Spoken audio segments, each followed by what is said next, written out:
Hello ಎಲ್ಲರೂ ಹೇಗಿದ್ದೀರಾ? ಎಲ್ಲರೂ ಚೆನ್ನಾಗಿದ್ದೀರಾ ಅಂತ ಅಂದ್ಕೊಂಡಿದ್ದೀನಿ. ಇವತ್ತು ನಾಗಪಂಚಮಿ ಹಬ್ಬ. ಸೊ ಹಾಗಾಗಿ ಪೂಜೆ ಮಾಡೋದಕ್ಕೆ ಸ್ವಲ್ಪ ಬೇಗನೆ ಎದ್ದೇಳಬೇಕಿತ್ತು.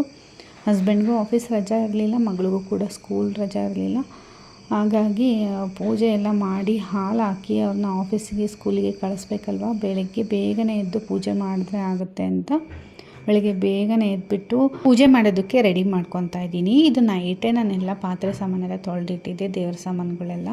ಸೊ ಹಾಗಾಗಿ ಬೆಳಗ್ಗೆ ಬೇಗನೆ ಎದ್ದು ಪೂಜೆ ಮಾಡೋದಕ್ಕೆ ಈಸಿ ಆಯಿತು. ನಾನು ಸ್ನಾನ ಮಾಡ್ಕೊಂಬರೋ ಅಷ್ಟರಲ್ಲಿ ಎಲ್ಲ ಕ್ಲೀನ್ ಮಾಡಿಕೊಟ್ಟಿದ್ರು ನನ್ನ ಹಸ್ಬೆಂಡ್. ಹಾಗೆ ನಾನು ಸ್ನಾನ ಮಾಡ್ಕೊಂಬಂದು ಹೊರಗಡೆ ಎಲ್ಲ ನೆಲ ಒರೆಸ್ಬಿಟ್ಟು ಈಗ ರಂಗೋಲಿನ ಹಾಕ್ತಾಯಿದ್ದೀನಿ.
ಮನೆ ಒಳಗಡೆ ಎಲ್ಲ ಪೂಜೆ ಮಾಡಿ ಬಾಗಿಲಿಗೂ ಪೂಜೆ ಮಾಡಿಬಿಟ್ಟು ಈಗ ತುಳಸಿ ಕಟ್ಟೆನ ಪೂಜೆ ಮಾಡ್ತಾಯಿದ್ದೀನಿ.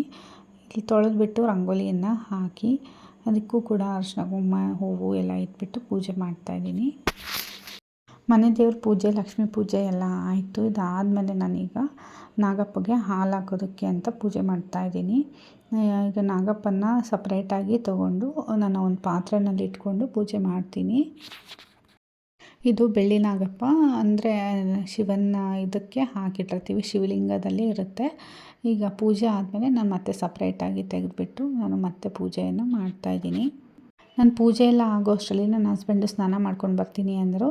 ಸೊ ಹಾಗಾಗಿ ನಾನು ಫಸ್ಟು ನಾಗಪ್ಪನಿಗೆ ಪೂಜೆ ಮಾಡಿ ಮಂಗಳಾರತಿ ಎಲ್ಲ ಮಾಡಿ ಹಾಲೆಲ್ಲ ಹಾಕೋಣ ಅಂತಂದು ನಾನು ಇದೆಲ್ಲ ರೆಡಿ ಮಾಡಿ ಇಟ್ಕೊಂಡಿದ್ದೀನಿ. ಅಕ್ಷತೆ ಕಾಳು, ಕಡಲೆಕಾಳನ್ನು ರಾತ್ರಿ ನೆನೆಸಿಟ್ಟಿದ್ದೆ. ಹಾಗೆ ಅಳ್ಳು, ಅದು ಜೋಳದ ಅಳ್ಳು, ಆಮೇಲೆ ಇದು ಅಮ್ಮ ಮಾಡಿಕೊಟ್ಟಿರೋದು ಉಂಡೆಗಳು, ಅವನ್ನ ಕೂಡ ಇಡ್ತಾಯಿದ್ದೀನಿ ಈಗ ಪೂಜೆಗೆ. ಅದರ ಜೊತೆಗೆ ಗೆಜ್ಜೆ ವಸ್ತ್ರನೂ ಕೂಡ ರೆಡಿ ಮಾಡ್ಕೊಂಡಿದ್ದೀನಿ. ಇದಿಷ್ಟು ನಾಗಪ್ಪನ ಪೂಜೆಗೆ ಬೇಕೇ ಬೇಕು.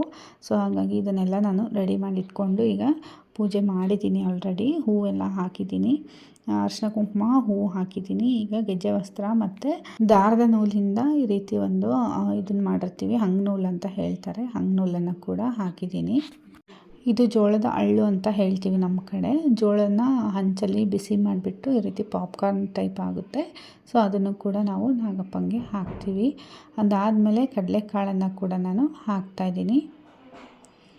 ಅದು ಹಾಕಿದ್ಮೇಲೆ ಒಂದು ಸ್ವಲ್ಪ ಅಕ್ಷತೆಯನ್ನು ಕೂಡ ನಾನು ಹಾಕ್ತಾಯಿದ್ದೀನಿ.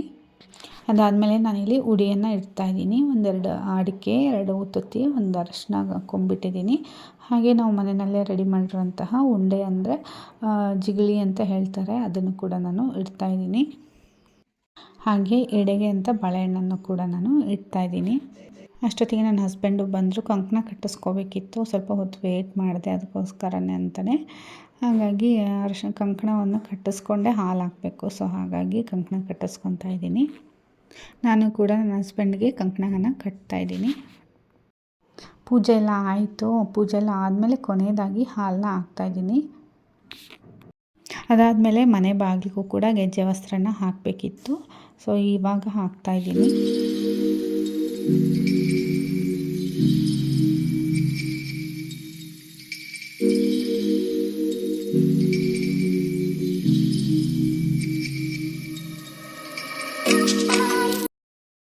ದೇವ್ರ ಮನೆಗೂ ಕೂಡ ಗೆಜ್ಜೆ ವಸ್ತ್ರ ಹಾಕಿದೆ. ಅದಾದಮೇಲೆ ನನ್ನ ಹಸ್ಬೆಂಡು ಕೂಡ ಇವಾಗ ಪೂಜೆ ಮಾಡಿಕೊಂಡು ಹಾಲು ಹಾಕ್ತಾರೆ. ಹಾಗೆ ನಾನು ಅಷ್ಟೊತ್ತಿಗೆ ಪ್ರಸಾದ ಮಾಡೋಣ ಅಂತಂದು ರೆಡಿ ಮಾಡ್ತಾಯಿದ್ದೀನಿ. ಸಬ್ಬಕ್ಕಿನ ರಾತ್ರಿಯೇ ನೆನೆ ಇಟ್ಟಿದ್ದೆ, ಚೆನ್ನಾಗಿ ನೆಂದಿತ್ತು. ಹಾಗೆ ಸಬ್ಬಕ್ಕಿ ನೆನೆ ಇಡುವಾಗ ಯಾವಾಗಲೂ ಜಾಸ್ತಿ ನೀರು ಹಾಕಬಾರ್ದು. ಸಬ್ಬಕ್ಕಿ ಎಷ್ಟಿರುತ್ತೋ ಆ ಲೆವೆಲಿಗೆ ನೀರು ಹಾಕಬೇಕು. ಇಲ್ಲ ಅಂತಂದರೆ ಜಾಸ್ತಿ ನೀರಲ್ಲಿ ನೆನೆ ಇಟ್ಬಿಟ್ರೆ ಎಲ್ಲ ಒಡೆದೋಗ್ಬಿಡುತ್ತೆ. ಸೊ ಹಾಗಾಗಿ ಎಷ್ಟಿರುತ್ತೋ ಆ ಲೆವೆಲ್ಗೆ ನೀರು ಹಾಕಿ ಇಡಬೇಕು. ತುಂಬಾ ಚೆನ್ನಾಗಿ ನೆಂದಿತ್ತು. ಸೊ ಹಾಗಾಗಿ ಸ್ವಲ್ಪ ಹಾಲು ಹಾಕಿ ಸ್ವಲ್ಪ ತುಪ್ಪ ಎಲ್ಲ ಹಾಕಿ ಮಾಡೋಣ ಅಂತಂದು ಮಾಡ್ತಾಯಿದ್ದೀನಿ. ತುಂಬ ದಿನ ಆಗಿತ್ತು ಸಬ್ಬಕ್ಕಿ ಪಾಯಸ ಮಾಡಿಬಿಟ್ಟು. ಹಾಗೆ ನನ್ನ ಮಗಳು ಕೂಡ ಸಬ್ಬಕ್ಕಿ ಪಾಯಸ ಮಾಡು ಅಂತ ಹೇಳ್ತಾ ಇದ್ಲು. ಸೊ ಅದಕ್ಕೋಸ್ಕರ ಶಾವಿಗೆ ಪಾಯಸ ಮಾಡ್ತಿರೋ ಅದೇ ಥರನೇ ಇದನ್ನು ಮಾಡೋದು. ದ್ರಾಕ್ಷಿ ಗೋಡಂಬಿನ ತುಪ್ಪದಲ್ಲಿ ಹುರ್ಕೊಂಡ್ಬಿಟ್ಟು ಅದೇ ಪಾತ್ರೆಗೆ ಹಾಲು ಸ್ವಲ್ಪ ನೀರನ್ನು ಹಾಕಿಬಿಟ್ಟು ಚೆನ್ನಾಗಿ ಕುದಿಸ್ಕೋಬೇಕು. ಅದಾದಮೇಲೆ ನೀವು ನೆನೆಸಿಟ್ಟಿರೋಂಥ ಸಬ್ಬಕ್ಕಿನ ಹಾಕಬೇಕು. ಜಸ್ಟ್ 1-2 ನಿಮಿಷದಲ್ಲೇ ಸಬ್ಬಕ್ಕಿ ಚೆನ್ನಾಗಿ ಬೆಂದ್ಬಿಡುತ್ತೆ. ನಾನು ಅಷ್ಟೊತ್ತಿಗೆ ಸ್ವಲ್ಪ ಸಕ್ಕರೆಯನ್ನು ಹಾಕ್ತಾಯಿದ್ದೀನಿ. ಸಬ್ಬಕ್ಕಿ ಬೆಂದಮೇಲೆ ನಾನು ಸಕ್ಕರೆಯನ್ನು ಹಾಕ್ತಾಯಿದ್ದೀನಿ.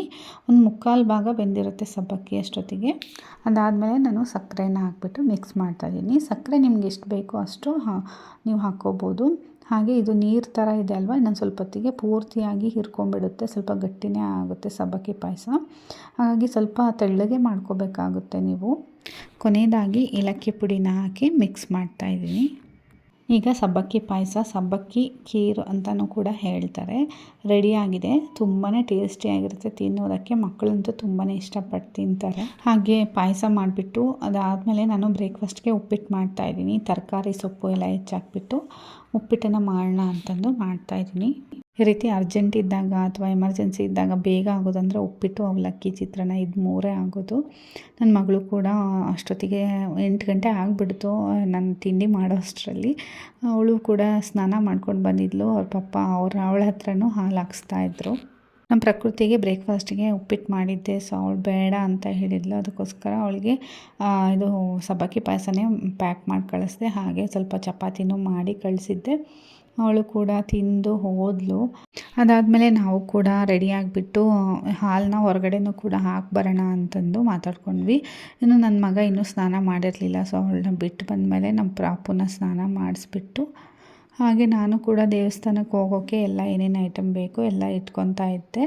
ಅಲ್ಲಿ ಅಮ್ಮ ಮನೆ ಹತ್ರನೇ ಒಂದು ಟೆಂಪಲ್ ಇದೆ. ಟೆಂಪಲ್ ಹತ್ರನೇ ಅರಳಿಕಟ್ಟೆ ಮತ್ತು ನಾಗರಕಟ್ಟೆ ಎಲ್ಲ ಇದೆ. ಸೊ ಹಾಗಾಗಿ ಅಲ್ಲೂ ಕೂಡ ಹಾಕಿ ಅಂತ ಎಲ್ಲನೂ ಕೂಡ ಜೋಡಿಸ್ಕೊತಾ ಇದ್ದೀನಿ. ಅಷ್ಟೊತ್ತಿಗೆ ನನ್ನ ಮಗನೂ ಸ್ನಾನ ಮಾಡ್ಕೊಂಬಂದು ಅವನು ಕೂಡ ಹಾಲು ಹಾಕ್ತಾಯಿದ್ದಾನೆ ಮನೆಯಲ್ಲಿ.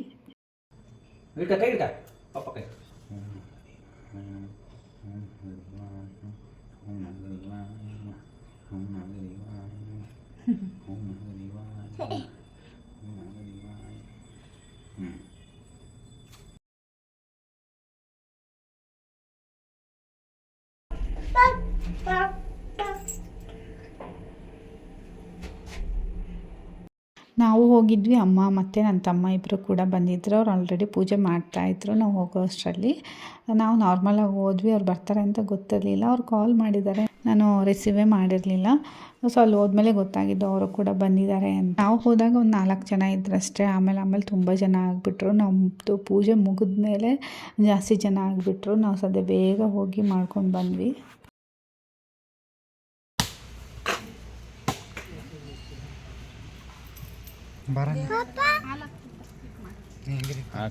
ಹಾಕ್ಬಿಡಲ್ಲ.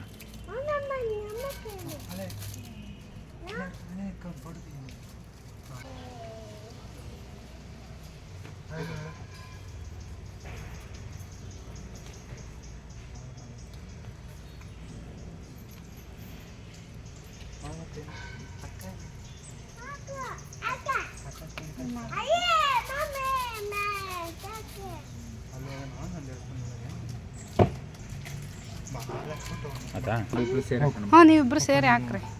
ಅದು ಇದನ್ನ ಕಡಲೆಕಾಳು ಅಕ್ಷತೆ ಹಾಕಿ ಹೂವಿಟ್ಟು ಖುಷಿ ನಿಂತ್ಕೊಳಪ್ಪಿ. ಏನಾಗಲ್ಲ ಏನಾಗಲ್ಲ. ಅಲ್ಲಿ ಹಾಕೋಣ ಜೀಜಿಗೆ. ಮುಂದೆ ಹೋಗ. ಹಾಂ ಹಾಕ್ಬಿಡ್ರಿ ಅಷ್ಟು. ಹಾಲು ಹಾಕಿ ಅಲ್ಲೇ ಗಣೇಶ ಟೆಂಪಲ್ ಇತ್ತು. ಅಲ್ಲೇ ಗಣೇಶ ಟೆಂಪಲ್ಗೆ ಹೋಗಿ ಬಂದ್ವಿ. ನನ್ನ ಮಗ ಅಲ್ಲಿ ಅವ್ರ ಪಪ್ಪ ಜೊತೆಗೆ ಒಳಗಡೆ ಹೋಗಿದ್ದ. ಕುತ್ಕೊಂಡ್ಬಿಟ್ಟು ಅವ್ರು ಏನು ಮಂತ್ರ ಹೇಳ್ತಾರೆ ಅದನ್ನು ಹೇಳ್ತಾ ಇದ್ದ. ಅದೊಂಚೂರು ವೀಡಿಯೋ ಮಾಡ್ಕೊಂಡಿದ್ದೆ.